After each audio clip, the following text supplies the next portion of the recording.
ಬೆಂಗಳೂರಲ್ಲಿ ವಾಹನ ಚಲಾವಣೆ ಮಾಡುವಂತಹ ಸಂದರ್ಭದಲ್ಲಾಗಿರಬಹುದು ಅಥವಾ ನಡ್ಕೊಂಡು ಹೋಗುವಂತ ಸಂದರ್ಭದಲ್ಲೇ ಆಗಿರಬಹುದು, ಪಾದಚಾರಿ ಮಾರ್ಗದಲ್ಲಾಗಿರಬಹುದು, ರಸ್ತೆಯಲ್ಲಾಗಿರಬಹುದು, ಮೈಯೆಲ್ಲ ಕಣ್ಣಾಗಿಸಿಕೊಂಡಿದ್ರೂ ಕೂಡ ಅವಾಂತರ ಅಪಘಾತಗಳು ತಪ್ಪಿದ್ದಲ್ಲ. ಅಂಥದ್ದೇ ಒಂದು ಅವಾಂತರ ಇಲ್ಲೂ ಕೂಡ ನಡೆದಿದೆ ನೋಡಿ. ಬೆಂಗಳೂರಿನ ಯಮಗುಂಡಿಗೆ ಮಹಿಳೆ ಬಲಿಯಾಗಿದ್ದಾಳೆ. ಈ ಗುಂಡಿಗಳ ತಾಪತ್ರಯ ನಿಲ್ಲುವಂತ ರೀತಿಯಲ್ಲಿ ಕಾಣಿಸ್ತಾ ಇಲ್ಲ. ಆಡುಗೋಡಿಯಲ್ಲಿ ಅಪಘಾತ ಆಗಿತ್ತು, ಮಹಿಳೆ ಈಗ ಬಲಿಯಾಗಿದ್ದಾಳೆ ಅನ್ನುವಂಥ ಮಾಹಿತಿ. 49 ವರ್ಷದ ಅಮಲ ರಸ್ತೆ ಗುಂಡಿಗೆ ಸಾವಿಗೀಡಾಗಿರುವಂತಹ ಮಹಿಳೆ.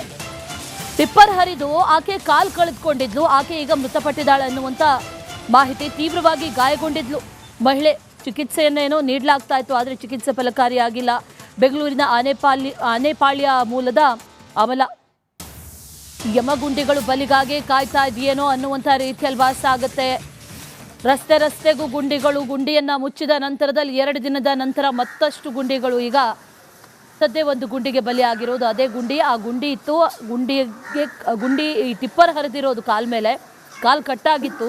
ಆ ನಂತರದಲ್ಲಿ ಈಗ ಮೃತಪಟ್ಟಿದ್ದಾಳೆ ಅನ್ನುವಂಥ ಮಾಹಿತಿ. ತೀವ್ರವಾಗಿ ಗಾಯಗೊಂಡಿದ್ಲು ಮಹಿಳೆ. ಚಿಕಿತ್ಸೆಯನ್ನ ಕೂಡ ನೀಡಲಾಗ್ತಾ ಇತ್ತು, ಆದರೆ ಚಿಕಿತ್ಸೆ ಫಲಕಾರಿ ಆಗಿಲ್ಲ. 49 ವರ್ಷದ ಅಮಲ ರಸ್ತೆ ಗುಂಡಿಗೆ ಬಲಿಯಾಗಿದ್ದಾಳೆ. ಆಡುಗೋಡಿಯಲ್ಲಿ ನಡೆದಿರುವಂತಹ ಅಪಘಾತ ಇದು. ಈ ಘಟನೆ ನಡೆದ ನಂತರವಾದ ಎಚ್ಚೆತ್ತುಕೊಂಡ್ರ ಅಂತ ಗಮನಿಸಿದ್ರೆ ಅದು ಕೂಡ ಇಲ್ಲ, ಇನ್ನೂ ಎಚ್ಚೆತ್ತುಕೊಂಡಂತೆ ಕಾಣಿಸ್ತಾ ಇಲ್ಲ. ಇದ್ರ ಬಗ್ಗೆ ಡೀಟೇಲ್ಸ್ ಅನ್ನ ಕೊಡ್ತಾರೆ ನಮ್ಮ ಪ್ರತಿನಿಧಿ ಸತ್ತಾರ್. ನೇರ ಸಂಪರ್ಕದಲ್ಲಿ ಜಾಯಿನ್ ಆಗಿದ್ದಾರೆ. ಸತ್ತಾರ್, ಅದೆಷ್ಟು ಗುಂಡಿಗಳಿಗೆ ಎಷ್ಟು ಬಲಿಯಾಗಬೇಕು, ಎಷ್ಟು ಬಲಿಯ ನಂತರ GBA ಎಚ್ಚೆತ್ತುಕೊಳ್ಳುತ್ತೆ ಅಂತ ಹೇಳಿಬಿಟ್ರೆ ಎಲ್ಲರೂ ಕೂಡ ಹುಷಾರಾಗಿ ಓಡಾಡಬಹುದೇನೋ. ಇಂಥ ಅದೆಷ್ಟು ಬಲಿಗಳು ಇನ್ನೂ ಆಗಬೇಕು. ಸರಿ, ಈ ಘಟನೆ ನಡೀತು, ಅದರ ನಂತರ ಆದರೂ ಎಚ್ಚೆತ್ಕೊಂಡ್ರ ಅನ್ನುವಂಥ ಪ್ರಶ್ನೆ ಅದು ಕೂಡ ಇಲ್ಲ. ಡೀಟೇಲ್ಸ್ ಏನಿದೆ ಸತ್ತಾರ್?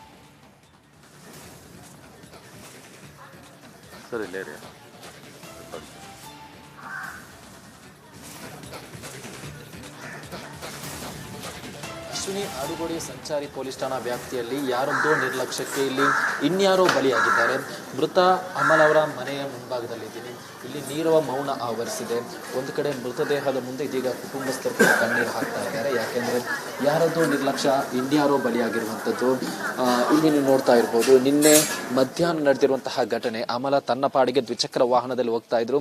ಈ ಒಂದು ಸಂದರ್ಭದಲ್ಲಿ ಟಿಪ್ಪರ್ ಏಕಾಏಕಿ ಡಿಕ್ಕಿಯಾಗುತ್ತೆ. ಡಿಕ್ಕಿಯಾಗಿ ಬಿದ್ದಂತಹ ಸಂದರ್ಭದಲ್ಲಿ ಆಯತಪ್ಪಿ ರಸ್ತೆಗೆ ಬಿದ್ದಂತಹ ಸಂದರ್ಭದಲ್ಲಿ ಅವರ ಕಾಲ ಮೇಲೇನೆ ಟಿಪ್ಪರ್ ಹರಿದು ಗಂಭೀರವಾಗಿ ಗಾಯಗೊಂಡಿರ್ತಾರೆ. ಕೂಡಲೇ ಅಲ್ಲಿರುವಂತಹ ಸ್ಥಳೀಯರು ಆಸ್ಪತ್ರೆಗೆ ದಾಖಲು ಮಾಡುವಂತಹ ಒಂದು ಕೆಲಸವನ್ನು ಮಾಡಿದ್ರು ಕೂಡ ಚಿಕಿತ್ಸೆ ಫಲಕಾರಿಯಾಗಿದೆ. ನಿನ್ನೆ ರಾತ್ರಿ ಮೃತಪಟ್ಟಿದ್ದಾರೆ.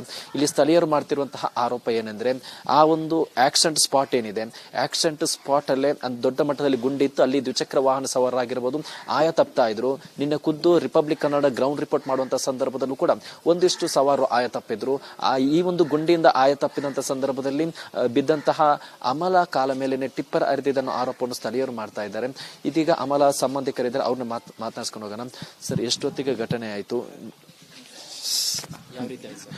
ನಿನ್ನೆ 11 ಗಂಟೆಗೆ ಆಯ್ತು ಸರ್. ನಿನ್ನೆ 11 ಗಂಟೆಗೆ ಆಗಿತ್ತು. ಇವರು ಚರ್ಚ್ಗೆ ಹೋಗ್ಬಿಟ್ಟು ಬರ್ಬೇಕಾದ್ರೆ ದಾರಿಯಲ್ಲಿ ಸುಮಾರು 11 ಗಂಟೆಗೆ ಟಿಪ್ಪರ್ ಗಾಡಿ, ಹೆವಿ ಲೋಡ್ ಇದ್ದದ್ದ ಗಾಡಿ ಅಂತದ್ದು, ಅದು ಬಂದ್ಬಿಟ್ಟು ಅವರ 2 ಕಾಲುಗಳ ಮೇಲೆ ಹತ್ತಿ ಕಾಲುಗಳನ್ನು ಕಲ್ಕೊಂಡು ನಾವೇನು ಮಾಡಿದ್ವಿ, ಆಸ್ಪತ್ರೆಗೆ ಸೇರಿಸಿದ್ವಿ, ಸಂಜಾನ್ಸ್ ಆಸ್ಪತ್ರೆಗೆ. ಅಲ್ಲಿ ಅವರಿಗೆ ಚಿಕಿತ್ಸೆ ಫಲಕಾರಿಯಾಗದೆ ಅಲ್ಲೇ ಸಾವನ್ನಪ್ಪಿದ್ದಾರೆ. ಅವ್ರಿಗೆ ಆಗಿದ್ದ ಸಾವು ಬೇರೆ ಯಾರಿಗೂ ಆಗಬಾರ್ದು. ಅಲ್ಲಿ ನಾವು ನಮ್ಮೊಂದು ಜೀವನ ಕಲ್ತ್ಕೊಂಡಿದ್ದೀವಿ. ಈ ನಮ್ಮ ಕುಟುಂಬಕ್ಕೆ ಆಧಾರ ಇದ್ದವರು ಕಲ್ತ್ಕೊಂಡ್ಬಿಟ್ಟಿದ್ದೀವಿ ನಾವು. ಈ ನಷ್ಟ ಇದು ಯಾರಿಗೂ ಬರಬಾರ್ದು. ದಯವಿಟ್ಟು ಆ ಗುಂಡಿಗಳು ಏನಿದ್ದಾವೆ, ರಸ್ತೆ ಗುಂಡಿಗಳನ್ನ ಸರಿಪಡಿಸಿ ಮತ್ತೊಬ್ಬರ ಜೀವನ ಜೊತೆ ಇದು ಮಾಡಬೇಡಿ. ನಾವು ಈ ದುಃಖದಲ್ಲಿ ಹೆಚ್ಚಿಗೆ ಮಾತಾಡೋಕ್ಕೆ ಇಷ್ಟಪಡ್ತಾ ಇಲ್ಲ. ನಾವೇನಿದೆ ಮುಂದಿನ ಕಾನೂನು ಹೋರಾಟ ಮಾಡ್ತೀವಿ. ಕಾನೂನು ಹೋರಾಟ ಮಾಡಿ ನಮಗೆ ನ್ಯಾಯ ದೊರಕಿಸ್ಕೊಳ್ಳಕ್ಕೆ ಯಶಸ್ವಿ ಇದು ಮಾಡ್ತೀವಿ ಸರ್. ಆ ಒಂದು ರಸ್ತೆಯಲ್ಲಿ ನೀವು ಕೂಡ ಓಡಾಡಿದ್ರೆ ಹೆಂಗೆ, ಅಲ್ಲಿ ಯಾವ ರೀತಿ ಸಮಸ್ಯೆ ಆಗ್ತಿದೆ ಸರ್ ಆ ರಸ್ತೆಯಲ್ಲಿ? ಸರ್, ಪ್ರತಿಯೊಬ್ಬರು 2 ವೀಲರ್ ಅವರು ಬಹಳ ಕಷ್ಟಪಡ್ತಾ ಇದ್ದಾರೆ. ಆ ಟರ್ನಿಂಗ್ ಅಲ್ಲಿ ಬಂದ್ಬಿಟ್ಟು ರೋಡ್ ಸಮತಟ್ಟ ಇಲ್ಲ, ಅಲ್ಲದಿನ್ನೇ ಇದೆ. ಆ ಟರ್ನಿಂಗ್ ಬಂದ್ಬಿಟ್ಟು ಮಾಡೋದಕ್ಕೆ ಅವರು ಸರ್ಕಸ್ ಮಾಡಿ ಹೋಗ್ತಾ ಇದ್ದಾರೆ. ರೋಡ್ ಮೊದಲು ಅದನ್ನು ಸರಿ ಮಾಡಿಸ್ಬೇಕು. ನೀವು ಈ ಸಾವಿಗೆ ಯಾರ ನಿರ್ಲಕ್ಷ್ಯ ಅಂತೀರಿ ಸರ್? ಈ ಸಾವಿಗೆ ಗಾಡಿಯವನ್ನ ನಿರ್ಲಕ್ಷ್ಯ ಸರ್. ಆ ಟಿಪ್ಪರ್ ಗಾಡಿಯನ್ನು ಅತಿ ವೇಗವಾಗಿ ಬಂದು ಹಿಂದೆಗಡೆ ವೀಲ್ ಬಂದ್ಬಿಟ್ಟು ದೇಹದ ಮೇಲೆ ಹತ್ತಿದೆ.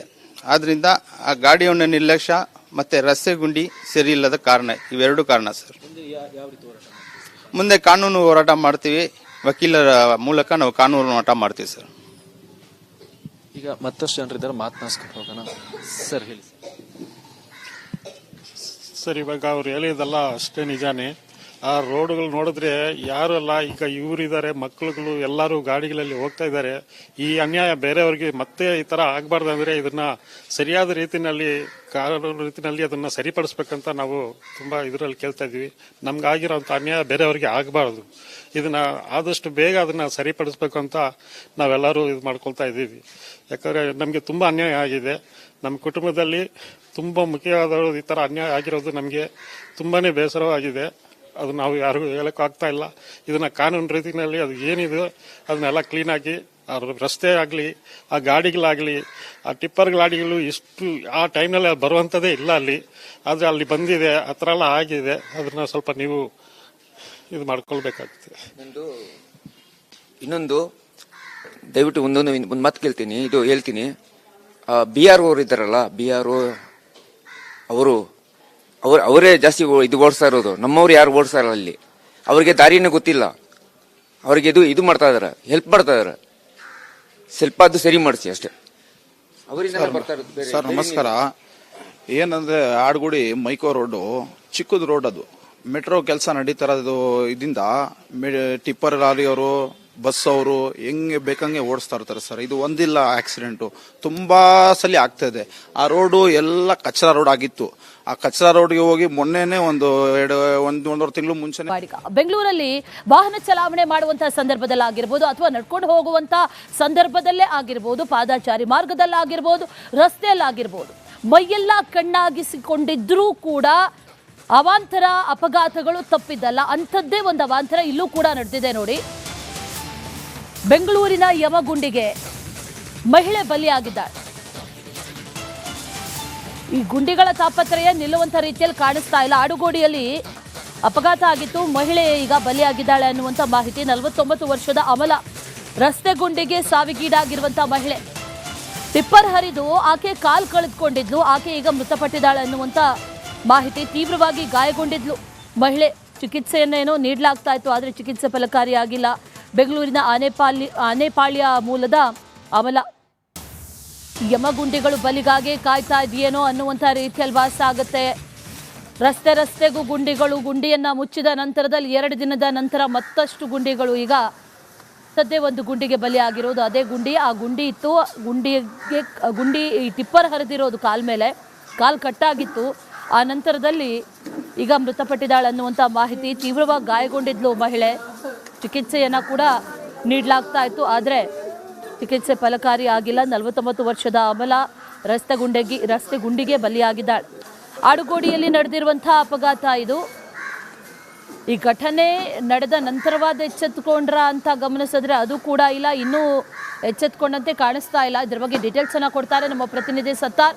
ನೇರ ಸಂಪರ್ಕದಲ್ಲಿ ಜಾಯಿನ್ ಆಗಿದ್ದಾರೆ. ಸತ್ತಾರ್, ಅದೆಷ್ಟು ಗುಂಡಿಗಳಿಗೆ ಎಷ್ಟು ಬಲಿಯಾಗಬೇಕು, ಎಷ್ಟು ಬಲಿಯ ನಂತರ GBA ಎಚ್ಚೆತ್ತುಕೊಳ್ಳುತ್ತೆ ಅಂತ ಹೇಳಿಬಿಟ್ರೆ ಎಲ್ಲರೂ ಕೂಡ ಹುಷಾರಾಗಿ ಓಡಾಡಬಹುದೇನೋ. ಇಂಥ ಅದೆಷ್ಟು ಬಲಿಗಳು ಇನ್ನೂ ಆಗಬೇಕು. ಸರಿ, ಈ ಘಟನೆ ನಡೀತು, ಅದರ ನಂತರ ಆದರೂ ಎಚ್ಚೆತ್ತುಕೊಂಡ್ರ ಅನ್ನುವಂಥ ಪ್ರಶ್ನೆ ಅದು ಕೂಡ ಇಲ್ಲ. ಡೀಟೇಲ್ಸ್ ಏನಿದೆ ಸತ್ತಾರ್?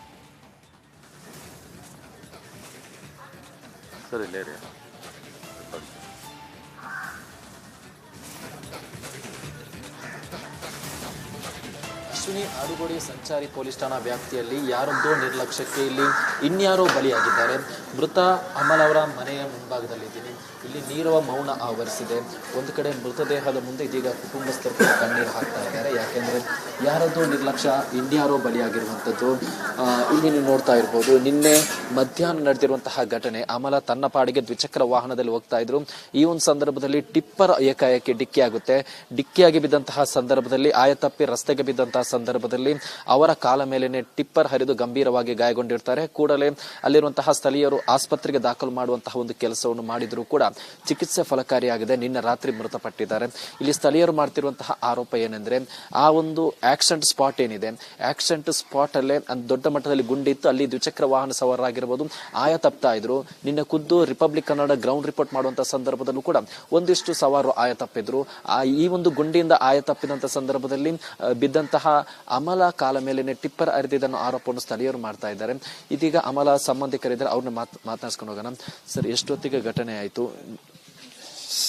ಯಾವ ರೀತಿ ಆಯ್ತು ಸರ್? ನಿನ್ನೆ 11 ಗಂಟೆಗೆ ಆಯ್ತು ಸರ್. ನಿನ್ನೆ 11 ಗಂಟೆಗೆ ಆಗಿತ್ತು. ಇವರು ಚರ್ಚ್ಗೆ ಹೋಗ್ಬಿಟ್ಟು ಬರ್ಬೇಕಾದ್ರೆ ದಾರಿಯಲ್ಲಿ ಸುಮಾರು 11 ಗಂಟೆಗೆ ಟಿಪ್ಪರ್ ಗಾಡಿ ಹೆವಿ ಲೋಡ್ ಇದ್ದದ್ದ ಗಾಡಿ ಅಂತದ್ದು ಅದು ಬಂದ್ಬಿಟ್ಟು ಅವರ 2 ಕಾಲುಗಳ ಮೇಲೆ ಹತ್ತಿ ಕಾಲುಗಳನ್ನು ಕಲ್ಕೊಂಡು ನಾವೇನು ಮಾಡಿದ್ವಿ, ಆಸ್ಪತ್ರೆಗೆ ಸೇರಿಸಿದ್ವಿ, ಸಂಜಾನ್ಸ್ ಆಸ್ಪತ್ರೆಗೆ. ಅಲ್ಲಿ ಅವರಿಗೆ ಚಿಕಿತ್ಸೆ ಫಲಕಾರಿಯಾಗದೆ ಅಲ್ಲೇ ಸಾವನ್ನಪ್ಪಿದ್ದಾರೆ. ಅವ್ರಿಗೆ ಆಗಿದ್ದ ಸಾವು ಬೇರೆ ಯಾರಿಗೂ ಆಗಬಾರ್ದು. ಅಲ್ಲಿ ನಾವು ನಮ್ಮ ಜೀವನ ಕಲ್ತ್ಕೊಂಡಿದ್ದೀವಿ. ಈ ನಮ್ಮ ಕುಟುಂಬಕ್ಕೆ ಆಧಾರ ಇದ್ದವರು ಕಲ್ತ್ಕೊಂಡ್ಬಿಟ್ಟಿದ್ದೀವಿ. ನಾವು ಈ ನಷ್ಟ ಇದು ಯಾರಿಗೂ ಬರಬಾರ್ದು. ದಯವಿಟ್ಟು ಆ ಗುಂಡಿಗಳು ಏನಿದ್ದಾವೆ, ರಸ್ತೆ ಗುಂಡಿಗಳನ್ನ ಸರಿಪಡಿಸಿ ಮತ್ತೊಬ್ಬರ ಜೀವನ ಜೊತೆ ಇದು ಮಾಡಬೇಡಿ. ನಾವು ಈ ದುಃಖದಲ್ಲಿ ಹೆಚ್ಚಿಗೆ ಮಾತಾಡೋಕ್ಕೆ ಇಷ್ಟಪಡ್ತಾ ಇಲ್ಲ. ನಾವೇನಿದೆ ಮುಂದಿನ ಕಾನೂನು ಹೋರಾಟ ಮಾಡ್ತೀವಿ. ಕಾನೂನು ಹೋರಾಟ ಮಾಡಿ ನಮಗೆ ನ್ಯಾಯ ದೊರಕಿಸ್ಕೊಳ್ಳೋಕೆ ಯಶಸ್ವಿ ಇದು ಮಾಡ್ತೀವಿ ಸರ್. ಆ ಒಂದು ರಸ್ತೆಯಲ್ಲಿ ನೀವು ಕೂಡ ಓಡಾಡಿದ್ರೆ ಹೆಂಗೆ, ಅಲ್ಲಿ ಯಾವ ರೀತಿ ಸಮಸ್ಯೆ ಆಗ್ತಿದೆ ಸರ್ ಆ ರಸ್ತೆಯಲ್ಲಿ?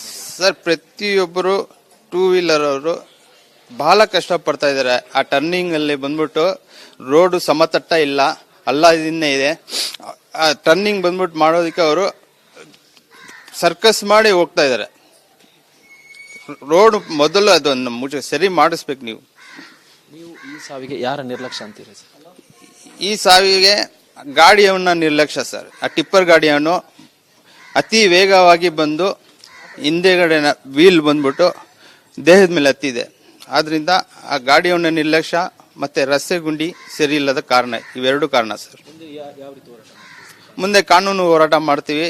ವಕೀಲರ ಮೂಲಕ ನಾವು ಕಾನೂನು ಹೋರಾಟ ಮಾಡ್ತೀವಿ ಸರ್. ಈಗ ಮತ್ತಷ್ಟು ಜನರಿದ್ದಾರೆ, ಮಾತನಾಡ್ಸ್ಕೊಂಡು ಹೋಗೋಣ. ಸರ್ ಹೇಳಿ ಸರ್. ಇವಾಗ ಅವ್ರು ಹೇಳಿದಲ್ಲ ಅಷ್ಟೇ ನಿಜಾನೇ. ಆ ರೋಡ್ಗಳು ನೋಡಿದ್ರೆ ಯಾರು ಅಲ್ಲ, ಈಗ ಇವರಿದ್ದಾರೆ, ಮಕ್ಕಳುಗಳು ಎಲ್ಲರೂ ಗಾಡಿಗಳಲ್ಲಿ ಹೋಗ್ತಾ ಇದ್ದಾರೆ. ಈ ಅನ್ಯಾಯ ಬೇರೆಯವ್ರಿಗೆ ಮತ್ತೆ ಈ ತರ ಆಗ್ಬಾರ್ದು ಅಂದ್ರೆ ಇದನ್ನ ಸರಿಯಾದ ರೀತಿನಲ್ಲಿ, ಕಾನೂನು ರೀತಿನಲ್ಲಿ ಅದನ್ನ ಸರಿಪಡಿಸ್ಬೇಕಂತ ನಾವು ತುಂಬಾ ಇದರಲ್ಲಿ ಕೇಳ್ತಾ ಇದೀವಿ. ನಮ್ಗಾಗಿರೋಂಥ ಅನ್ಯಾಯ ಬೇರೆಯವ್ರಿಗೆ ಆಗಬಾರ್ದು. ಇದನ್ನ ಆದಷ್ಟು ಬೇಗ ಅದನ್ನ ಸರಿಪಡಿಸ್ಬೇಕು ಅಂತ ನಾವೆಲ್ಲರೂ ಇದು ಮಾಡ್ಕೊಳ್ತಾ ಇದ್ದೀವಿ. ಯಾಕಂದ್ರೆ ನಮ್ಗೆ ತುಂಬಾ ಅನ್ಯಾಯ ಆಗಿದೆ. ನಮ್ಮ ಕುಟುಂಬದಲ್ಲಿ ತುಂಬಾ ಮುಖ್ಯವಾದವರು ಈ ತರ ಅನ್ಯಾಯ ಆಗಿರೋದು ನಮ್ಗೆ ತುಂಬಾನೇ ಬೇಸರವಾಗಿದೆ. ಅದು ನಾವು ಯಾರಿಗೂ ಹೇಳಕ್ ಆಗ್ತಾ ಇಲ್ಲ.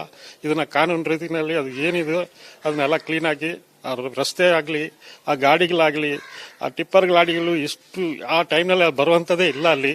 ಆದ್ರೆ ಅಲ್ಲಿ ಬಂದಿದೆ, ಆ ತರ ಎಲ್ಲ ಆಗಿದೆ. ಅದನ್ನ ಸ್ವಲ್ಪ ನೀವು ಇದು ಮಾಡ್ಕೊಳ್ಬೇಕಾಗುತ್ತೆ. ಇನ್ನೊಂದು ದಯವಿಟ್ಟು ಒಂದು ಮಾತು ಕೇಳ್ತೀನಿ, ಇದು ಹೇಳ್ತೀನಿ. BRO ಅವರು ಇದ್ದಾರಲ್ಲ, BRO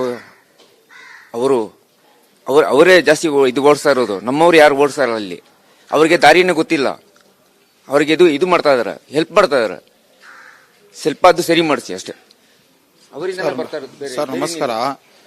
ಏನಂದ್ರೆ ಆಡ್ಗುಡಿ ಮೈಕೋ ರೋಡು ಚಿಕ್ಕದು ರೋಡ್, ಅದು ಮೆಟ್ರೋ ಕೆಲಸ ನಡೀತಾರದು. ಇದರಿಂದ ಟಿಪ್ಪರ್ ಲಾರಿಯವರು, ಬಸ್ ಅವರು ಹೆಂಗೆ ಬೇಕಂಗೆ ಓಡಿಸ್ತಾ ಇರ್ತಾರೆ ಸರ್. ಇದು ಒಂದಿಲ್ಲ ಆಕ್ಸಿಡೆಂಟು, ತುಂಬಾ ಸಲ ಆಗ್ತಾ ಇದೆ. ಆ ರೋಡು ಎಲ್ಲ ಕಚರಾ ರೋಡ್ ಆಗಿತ್ತು. ಆ ಕಚರಾ ರೋಡ್ಗೆ ಹೋಗಿ ಮೊನ್ನೆನೆ ಒಂದೂವರೆ ತಿಂಗಳು ಮುಂಚೆನೆ ಶೇಖರ್